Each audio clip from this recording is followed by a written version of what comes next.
नमस्ते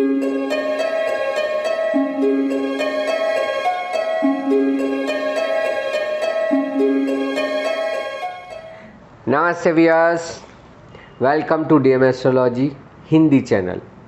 आज हमारी चैनल पे हम बात करने वाले, देखिए हम ग्रहों की अच्छी बातें तो करते ही है, पर जब ग्रह विपरीत होते हैं तो क्या फल होता है, या आपको जानना है कि आपका यह ग्रह विपरीत है कि सही चल रहा है, तो उसके भी कोई चिन्ह हमारे आसपास दिखते हैं। तो आज इन्हीं चिन्हों के लिए बात करेंगे राहु के बारे में। यदि आपका राहु ठीक है, अब राहु ठीक कैसे होता है? अगर राहु आपकी कुंडली में उच्च का बैठा है, कन्या राशि जो उसकी स्वग्रही मानी जाती है उसमें बैठा है, मतलब कि मिथुन राशि में है या वृषभ राशि में, या क्योंकि मैं तो मिथुन राशि में मानता हूँ, कन्या राशि में है या अपने मित्र के घर बैठा है, तीसरे छठे 10वें 11वें भाव में है, यहाँ तक तो ठीक है। पर यदि राहु विपरीत है तो उसका असर आपके जीवन में क्या होगा? आप इन्हीं चीज़ों से परेशान होते तो समझ लीजिए कि आपका राहु विपरीत है। अभी से उसकी पूजा पाठ और उसको मनाने की कोशिश कीजिए। देखिए आखिर में हम उपाय भी देखेंगे, राहु का क्या उपाय होता है और त्वरित उपाय क्या होता है वो भी हम देखेंगे। तो सबसे पहले जानते हैं कि राहु का अशुभ फल क्या होता है, मतलब कि कुंडली में राहु बिगड़ा हुआ है वो कैसा पता चलेगा। अब बहुतों को पता भी नहीं होती है अपनी कुंडली के, अपनी कुंडली सही क्या है, पर उसको कुछ ना कुछ घटनाएं उसके जीवन में होती रहती है, इससे पता चलता है कि इसका राहु विपरीत है। अब अच्छे राहु वालों को ऐसा होता है कि वो जो भी सोच लेते, क्योंकि हमारा जो सबकॉन्शियस माइंड है वो राहु है, जो इवन दिमाग के गहराई में है वो चीज़ भी उनको मिल जाती है, जिस कल्पना करते हैं और वो चीज़ें मिल जाती है। अब जब विपरीत होता है तो राहु क्या होता है? तो होता है ख्याली पुलाव। राहु का सबसे पहला बात होता है इमेजिनेशन। आपको इतनी सारी इमेजिनेशन, इतना सारे ख्याली पुलाव होंगे। अब हम बहुत से बार कहते हैं अरे यार कुछ भी फेंकते। सो ये जो चीज़ होता है वो राहु की वजह से है। अगर आपका राहु विपरीत है तो आप क्या बोल रहे हैं वो आपको ही नहीं पता। ख्याली पुलाव, मैं ऐसा करूँगा, मैं एक दिन ऐसे बन जाऊँगा, वैसा हो जाऊँगा, मैंने ऐसा किया है वैसा किया है, ये तो मेरे दोस्त है, इनसे जान पहचान, ये सब इसकी कल्पना या ख्याली पुलाव होते। तो ये ख्याली पुलाव राहु का सबसे बड़ा चिन्ह है। उसके बाद है तन्हाई। आदमी अकेला ज़्यादा रहता है, गुमसुम सा रहता है। देखिए गुमसुम डिप्रेशन में जाने की पहले चिन्ह होता है। ये क्यों गुमसुम हो जाता है कि कहीं ना कहीं इसका राहु चंद्र से ग्रसित हो गया है, राहु की वजह से चंद्र कमज़ोर हो गया है। तो यह आदमी तन्हाइयों में चले जाता है, अकेला चला जाता है, डिप्रेशन में रहता है। सो ये जो लॉनलीनेस है, तन्हाई है, ये भी राहु का विपरीत परिणाम है। उसके अलावा है कैद। अब कैद का मतलब इम्प्रिजनमेंट तो हम मानते ही है, जेल, बंधन, कैद। ये अपने आप को कोई चीज़ों से, अपने विचारों से अपने आप को बांध लेता है। मैं ये नहीं कर पाऊँगा, ये मेरे बस की बात नहीं, ऐसा मैं नहीं कर सकता। ये भी एक तरह की कैद है। या अपनी ऊर्जाओं को नहीं पहचानना, ये भी तो किसी की कैद में है। इसने बोल दिया कि मैं तो कुछ नहीं कर सकता हूँ, वाकई में मैं ऐसा ही हूँ।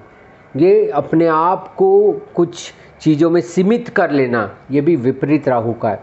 क्योंकि यदि राहु आपका अच्छा होता तो आप किसी से नहीं डरते, कोई भी चीज़ें, कोई भी चैलेंज आप ले लेते। पर यहाँ पे ये है कि तन्हाई है।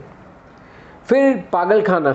ये जो भी डॉक्टर, पागल खाने में जो डॉक्टर होते हैं, जो कंपाउंडर जो होते, ये जो पागल खाना है उसके आजू बाजू का जो भी ऊर्जा होती है वो सारी राहु में होती है। जब राहु विपरीत होता है तो या लोग खुद पागल हो जाते या ऐसे पागलों के साथ पंगा होता है। मतलब कि अब जैसे देखिए वार्ड बॉय वगैरह, वहाँ नर्स है, डॉक्टर है, वो तो सही है, पर उनको रोज़ किससे रहना है? इन पागलों के साथ रहना है। सो ये जो पागल खाना है वो भी राहु की विपरीत असर से मिलता है। अगर राहु विपरीत है तो ये होता है। फिर होता है वीराना, जिसको हम कहते हैं कि मतलब एकदम सुनसान सन्नाटा, किसी भी चीज़ों से कोई लगाव ही नहीं होता है। जैसे हम कहते हैं अघोरी है, इनको कोई चीज़ों से लगाव नहीं, ये राहु का फल है। सो ये जो वीराना है ये भी इसी के अंदर आता है। लोग ख्यालों में रहते हैं, अकेले रहते हैं, किसी के साथ लेन देन नहीं, अपने जीवन को, अपनी चीज़ों को अपने आप चलाते हैं, ये सारा उसमें। फिर होते अड़चन, ऑब्स्टिकल जिसे हम कहते हैं या ब्रेक कहते हैं, वो अड़चन भी राहु देता है। अब कुछ भी करने जाओ बीच में रुकावट आ जाएगी, छोड़ना पड़ेगा, ये चीज़ों को कर नहीं पाएंगे, बीच बीच में इतने बम्प आएंगे, इतने स्पीड ब्रेकर आएंगे, इतनी अड़चनें, परेशानी, मुश्किलें आएगी, एक दिन तो आप छोड़ देंगे। ये भी राहु का विपरीत है। फिर है दीवार, हर चीज़ में ब्लॉकेज, आप कुछ भी करने जाओ रुक गए, ब्लॉकेज आ गया, आगे दिखेगा ही नहीं।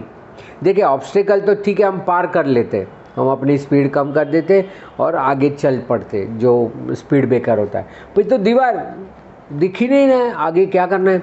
कभी कभी बहुत सारे मेंटल ब्लॉक आ जाते हैं, ये भी राहु विपरीत होता है, तब मेंटल ब्लॉक आ जाता है, ये भी है। रुकावट तो हमने कह ही दी है कि जहाँ कहीं पे भी काम करो रुक गया, काम करो रुक गया, स्टार्ट हुई नहीं बंद हो गया, स्टार्ट हुआ नहीं बंद हो गया, ये भी राहु का विपरीत फल है। फिर जो लोअर कास्ट से आपका अगर रोज का लेन देन है तो वो भी राहु के अंदर है। अब हमारे धर्म में कहीं पे भी ऊंच नीच का भेदभाव करने की ये बात नहीं है, पर यदि आपका संपर्क या आप खुद उन सारे लोगों से है जो या तो हम कहते हैं मलेच्छ, देखिए हमारे संस्कृति में मलेच्छ का मतलब होता है सर्विस ओरिएंटेड, जो सेवा का काम करता है, जैसे मोची है, जैसे कचरा उठाने वाले जमादार है, ये सब उसके। अब उनके कॉन्ट्रैक्टर आप बन गए तो आपको रोज़ उनके साथ लेन देन पड़ेगा, तो यह भी राहु का विपरीत असर है। हर बार शत्रुओं का भय, ये ऐसा तो नहीं कर देगा, वो वैसा तो नहीं कर देगा, ये जो एप्रीहेंशन होता है, हर बार शत्रुओं का या कोई ना कोई चीज़ों का अंदर से डर रहता है, ये कुछ कर तो नहीं रहा है, ये कॉन्स्पिरेसी तो नहीं है, ये नहीं, ये जो भय होता है शत्रु का, ये भी तो राहु है। पहचानिए, या आपके अंदर कहीं भय छुपा हुआ है या डर लगता है तो समझिए कि राहु आपका विपरीत है, इसको ठीक करना पड़ेगा आपको, ये भी इसमें है। फिर जो लोगों के विचार ही इतने निम्न कक्षा के होते हैं, बहुत से टाइम क्या होता है कि लोग बद्दुआएं बहुत देते हैं, इसका तो ऐसा हो, इसका बेड़ा गर्क हो, इसका ये भी नीच के राहु या विपरीत राहु या अशुभ राहु के संकेत है कि ये कभी किसी का अच्छा नहीं देख सकते। अगर आपके आसपास ऐसे कोई लोग हैं, उससे दूर हो जाइए, क्योंकि ये विपरीत राहु है, और राहु मतलब सर्प है, कभी भी डंस लेगा। अब क्या होता है, बार बार वही चीज़ बोलना है, बोलने से, दोहराने से हमारे अंदर भी वो चीज़ आ जाए, हाँ ये बार बार बोल रहा है, मतलब कुछ तो है। अब वो अपने राहु के पीड़ा की वजह से ऐसा बोल रहा है, तो वो आप ग्रसित हो जाएंगे। सो ये जो नीच विचार है, जिसको हम कहते हैं कि बहुत ही निम्न कक्षा के जो विचार होते हैं, किसी का अच्छा नहीं देख पाना, ये सब भी तो विपरीत राहु का है। क्योंकि जिनका राहु अच्छा होता है वो सब में कुछ ना कुछ अच्छा देखने की कोशिश करते हैं, ये भी कुछ कर सकता है, वैसे भी जो तकवादी है। फिर जो विपक्ष होता है, सरकार में एक पक्ष और एक विपक्ष होता है, विपक्ष भी राहु में आता है।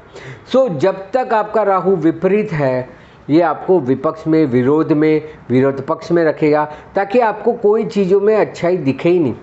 कुछ भी करो विपरीत, कुछ भी करो विपरीत, शत्रुओं से घिरे हुए, क्योंकि आपकी खुद की वृत्ति विपक्ष की हो गई है। हर एक में आप विपक्ष की भूमिका में आ जाते हैं, हर बार चीज़ों का विरोध करने लगते, ये भी तो इसका ही है।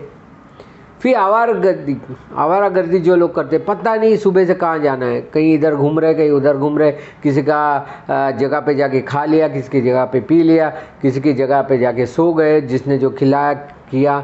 सो आवारागर्दी, कुछ भी काम नहीं करना, सारे उल्टे पुल्टे विचारे करना, किसी को नहीं देना चाहिए, उन चीज़ों को सपोर्ट करना। अब देखिए जैसे जुआ खाना है या मदिरा पान करना है, ये सब सामाजिक व्यक्ति नहीं करता है। आपको जब भी राहु का विपरीत फल देखना है तो देख लीजिए कि उनका गुरु कहीं ना कहीं अशुभ होगा, क्योंकि जब गुरु शुभ होता है तो आपके अंदर कहीं ना कहीं अच्छे विचार पड़े हुए। पर अगर राहु विपरीत है तो आप चाहो तो भी आप किसी चीज़ में पॉजिटिव या सकारात्मक विचार ही नहीं कर सकते, आपको पहले ही सोच आएगी। अब जैसे कोई फ़ोन नहीं उठाता है तो हम क्या मानते हैं, बिज़ी होंगे, कहीं और व्यस्त होंगे। पर आप क्या सोचेंगे, जिनका राहु विपरीत हो गया, हाँ ये मेरे खिलाफ ही कुछ कर रहा होगा, उसको मिल रहा होगा और मेरे बारे में ऐसा ऐसा बोल रहा होगा।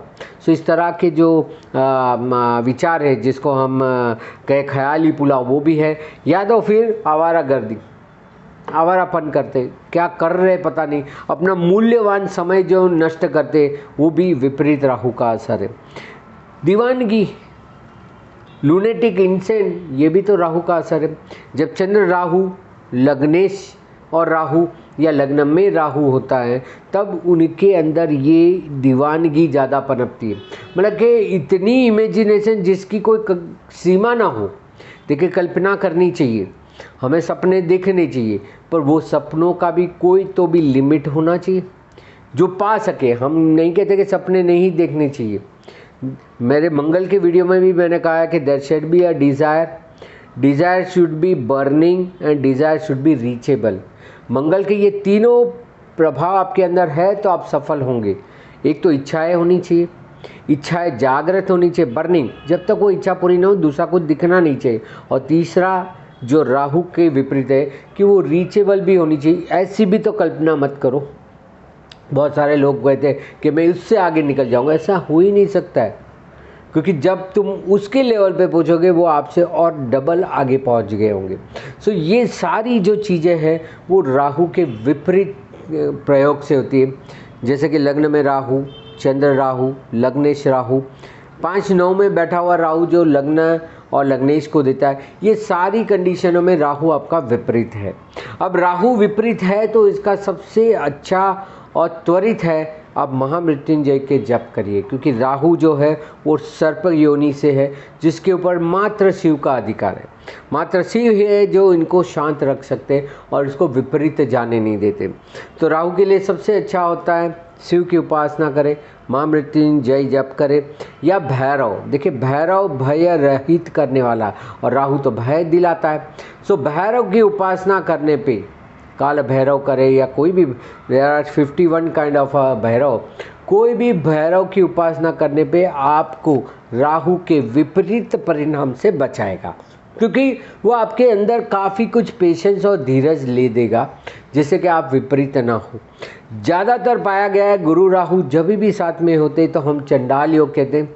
इसमें ऐसा होता है कि वो गुरु की वाणी को नहीं मानता है, उसके मेंटर, गुरु, सलाहकार उसको जो बोल रहे हैं वो ये नहीं कर रहा है और इसलिए इसको विपरीत फल मिलता है। सो ये गुरु राहु वालों के लिए भी राहु की शांति बहुत जरूरी है ताकि आपका वो दिमाग खराब ना करे। सो इस तरह से राहु अगर विपरीत कंडीशन में है तो सबसे अच्छा है कि आप शिव उपासना करें, महामृत्युंजय जप करें, भैरव उपासना करें, भैरव का मंत्र करें, उसकी भैरव चालीसा है वो करें, या जौ होती है जौ का हवन करें, क्योंकि जौ को अग्नि में देने से वो वातावरण को भी शुद्ध करती है। आप देखिए, जौ तल का ही हम हर बार हवन करते हैं। सो जौ जो होती है उसको आप अग्नि में मतलब आहुति वगैरह दीजिए, उससे भी आपका राहु जो नेगेटिव हो गया है वो पॉजिटिव होगा, क्योंकि वो जब अग्नि में स्वाहा करेंगे तो अग्नि इसको ग्रहण करेगी और उससे जो जलने के बाद धुआं होगा। इसलिए हम वास्तु के समय पे या पूजा पाठ में हवन कराते हैं ताकि जो भी एक्यूमुलेटेड नेगेटिव एनर्जी है वो निकल जाए। सो राहु के ये उपाय जरूर करें, महामृत्युंजय मंत्र करें, ओम नमः शिवाय का मंत्र करें, भैरव उपासना करें, भैरव चालीसा करें। भैरव के क्षेत्र को आप देखिए, कोई भी मंदिर देवी का होगा तो उसके बाहर भैरव का स्थान होगा। आप देखिए, वैष्णो देवी, माता वैष्णो देवी धाम है, वहाँ पे भी अर्धकुंवारी है, वहाँ पे भी भैरव का स्थान है।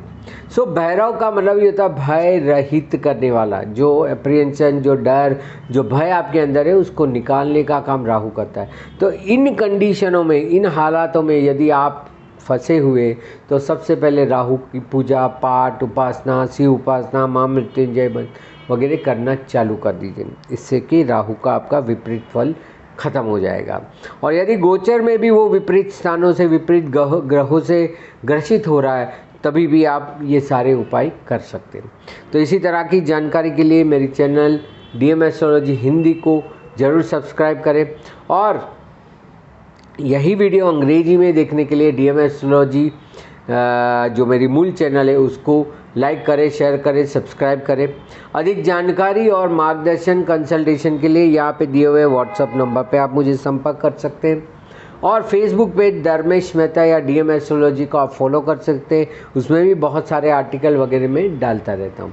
तो राहु की विपरीत असर से बचने के लिए ये उपाय और ये जानकारी आपके लिए श्रेष्ठ होगी, अन्य को भी मार्गदर्शन देंगे और अपने राहु को बलवान करेंगे।